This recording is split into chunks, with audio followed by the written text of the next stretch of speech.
किसानों के आंदोलन को आगे बढ़ाने के लिए आज टोल प्लाजा फ्री करवा दिया। 3 दिन के इस टोल फ्री प्रदर्शन में किसानों ने सुबह से टोल को फ्री करवाकर वहां धरना देना शुरू कर दिया। वहां पर लंगर की व्यवस्था भी की गई। ये टोल फ्री कराए हैं वैसे 3 दिन के लिए, पर ये तब तक बंद रहेगा जब तक हमारा मुद्दा क्लियर नहीं होता, ये कटीले कानून वापस नहीं होते। ये अब कानून नहीं खुलेगा, ये अब टोल नहीं खुलेगा। 2 दिन के लिए सोच रहे हो या 3 दिन के, ये परमानेंट बंद है। तो क्या लगता है आपको, मानेगी कहाँ जाएगी इसके बाद? बीजेपी जो है, मोदी जो है, एक डिक्टेटरशिप में आ रहा है। इसको इतना नहीं पता अभी हमने बैठाया था और हम ही उतारेंगे इसको नीचे। यहाँ किसानों के बीच भारतीय किसान यूनियन के प्रदेशाध्यक्ष गुरनाम सिंह चढ़ूनी भी पहुंचे। उन्होंने हर मुद्दे पर सरकार को घेरा। उन्होंने कहा कि सरकार जब तक तीनों कानून वापस नहीं लेगी तब तक किसानों का संघर्ष यूं ही जारी रहेगा। हमारी बात मान नहीं रही है, इसलिए रोज स्वरूप हरियाणा में 3 दिन के लिए जो है वो टोल बंद कराए गए हैं, 25, 26 और 27 तारीख के लिए।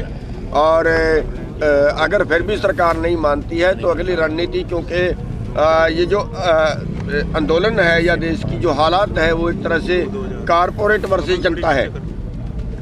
जो कारपोरेट है वो जनता का खून चूस रहा है और सरकार की मिलीभगत से ऐसा कर रहा है। तो इसलिए हम बार बार कारपोरेट पे अटैक कर रहे हैं, जैसे जियो की सिम बंद कराना, या हमारा ये कहना कि जो तेल है वो रिलायंस वालों से ना खरीदें, किसी और से खरीदें, या टोल बंद कराना। ये सब उसी का एक हिस्सा है कि कारपोरेट जो है वो ये बात समझे कि देश की जो लूट है वो बहुत लंबे टाइम तक नहीं चलेगी। तो इसी तरह से बंद रहेंगे 3 दिन पूरा? 3 दिन के लिए बंद रहेंगे और उसके बाद हम अगला प्रोग्राम जो है वो राष्ट्रीय जो कार्यकारिणी है उसकी मीटिंग करके उसके अगला प्रोग्राम। गुरनाम जी, 18 करोड़ रुपए आज सरकार की तरफ से डाले जा रहे हैं क्योंकि आज अटल बिहारी जी की जयंती है। किस तरीके से देखते हैं किसानों के खातों में आएंगे? देखिए, सरकार हमें भीख देके और वोट लेना चाहती है। अगर मैंने 1 किलो मक्की बीजी है तो मेरी MSP से 20,000 रुपये कम पे बिकी है। 1 एकड़ के ऊपर भी 1 एकड़ में 20,000 का नुकसान हो गया और 6,000 हमें साल में दे के वो कहते हैं हमने दान कर दिए। एक बात। दूसरी बात, ये मेरे को एक बकवास के बराबर लगता है कि हर बार ये कहना कि इनके खाते में इतने पैसे डाल रहे हैं, इनके खाते में इतने पैसे डाल रहे हैं। क्या कर्मचारी की तनख्वाह हर महीना देते हैं? फिर तो ये वो भी एडवर्टाइजमेंट करना शुरू कर देंगे, हम इस महीने की तनख्वाह कर्मचारियों को देंगे, इस महीने की तनख्वाह इतने तारीख को कर्मचारियों को देंगे। ये क्या बकवास है? मेरे को तो ये लगता है मतलब एक तरह से भीख दे के भी उसकी इतनी बड़ी एडवर्टाइजमेंट कर देनी, वो एक इनकी घटिया मानसिकता का और छोटी मानसिकता का एक परिचय है। तो उससे कुछ नहीं होगा। हम ये कहते हैं अपनी भीख बंद करिए, हमें भाव दीजिए, हमें MSP दीजिए, स्वामीनाथन रिपोर्ट के आधार पे दीजिए और ये कानून वापस करिए। वो काम करिए जो करने वाले हैं, गुमराह मत करें। दुष्यंत चौटाला मध्यस्थता का काम करना चाह रहे हैं। हमें किसी की मध्यस्थता की जरूरत नहीं है। अगर वो इतना बड़ा दलाल है मध्यस्थता करने के लिए तो 1 महीने से हम सड़क में बैठे हुए हैं। उसके पहले हमने आंदोलन किए, उसके पहले हरियाणा में हमारे सिर फोड़े गए, हमारी हड्डियां तोड़ी गई। अभी तक 30-35 मुकदमे 307 के हमारे ऊपर दर्ज कर दिए गए हरियाणा में। सबसे ज़्यादा क्रूरता तो हरियाणा में ही हो रही है ना।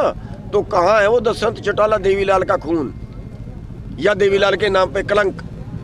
तो कहाँ है आज जो अब कहता है मध्यस्थता करने के लिए? तो हमें नहीं उसकी मध्यस्थता की जरूरत है। किसान एकता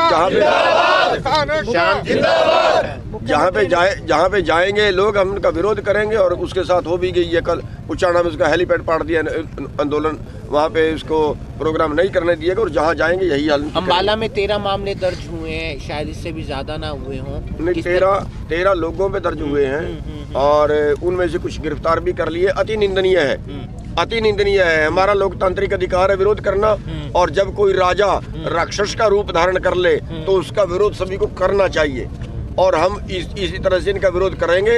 ये नहीं है कि देश को राक्षस बन के ये खा जाएंगे, करोड़ों लोगों को भूखमरी के आगोश में पहुंचा देंगे और देश की जनता बैठे देखेगी नहीं देखेगी। एक आपने जो चुनाव आने वाले हैं, एक तो नगर निगम चुनाव और पंचायती चुनाव, उसमें भी आपने कहा जो भी भाजपा के समर्थक हो नहीं, मैंने उसमें ये कहा है कि जो इस आंदोलन का समर्थन ना करे जो इस आंदोलन का समर्थन ना करे उसको वोट नहीं देना। मान लिया इस आंदोलन का समर्थक 3 लोग कर रहे हैं और वो चुनाव में खड़े हैं, फिर अपनी मर्जी से देना जिसको दोगे। लेकिन अगर चौथा उनमें ऐसा है कि जो इस आंदोलन का समर्थक नहीं है, वो चाहे पंचायत चुनाव में है, चाहे नगर परिषद के चुनाव में, किसी चुनाव में भी है, उन सब का बहिष्कार करें। मुख्यमंत्री खुद ही तमाशा है और फिर उसको दिखा दिया ना तमाशा। पहले तो उसने ये कहा कि हरियाणा के लोग आंदोलन में शामिल नहीं है, पहले तो उसने ये कहा, अब वो कह रहे हैं तमाशा कर रहे हैं। अरे हमें तमाशा करने का शौक है कि हम अपनी मांग के लिए बैठे हैं, वो तमाशा करके देखे ना, ठंडी 2 डिग्री टेम्परेचर पे बैठ के देखे ना सड़क के ऊपर, उसको पता लग जाएगा तमाशा कैसा होता है। वहीं अंबाला में जो किसानों के खिलाफ मुख्यमंत्री का विरोध करने पर जो मामले दर्ज हुए उस पर चढ़ूने ने कहा अति निंदनीय है।